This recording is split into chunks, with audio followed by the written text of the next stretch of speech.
Hello বন্ধুরা, সবাই কেমন আছো? আশা করি সবাই খুব খুব ভালো আছো। অনেকদিন পর আবার তোমাদের সাথে ছোট্ট একটা সাক্ষাতে চলে এলাম।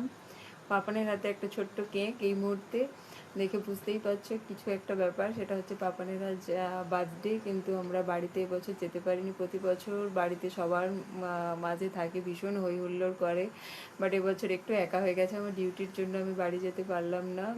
আমরা কালী পুজোতে অবভিয়াসলি বাড়ি চলে যাব, তোমাদের অনেক ভিডিও নিয়ে আসবো যদি সময় হয়ে ওঠে। আর অ্যাকচুয়াল সেটা নয়, সকাল থেকে ওর ভালোবাসার সবাই দূর থেকে অনেক আশীর্বাদ ভালোবাসা পাঠিয়েছে। আমার অনেক ফ্রেন্ড ওকে অনেক গিফট পাঠিয়েছে, সেটা বড় কথা নয়। একটা ছোট্ট চকলেটের মাধ্যমেও অনেক অনেক ভালোবাসা, অনেক আশীর্বাদ পাঠানো যায়। তোমাদের কাছে আমার একটাই রিকোয়েস্ট, আমার ছোট্ট সোনাকে তোমরা প্রাণ ভরে আশীর্বাদ করো, ও যেন অনেক বড় হয়, ভালো খারাপের তফাৎ বুঝতে পারে, অবশ্যই সততা নিয়ে থাকি, এটাই কামনা করি। টাটা।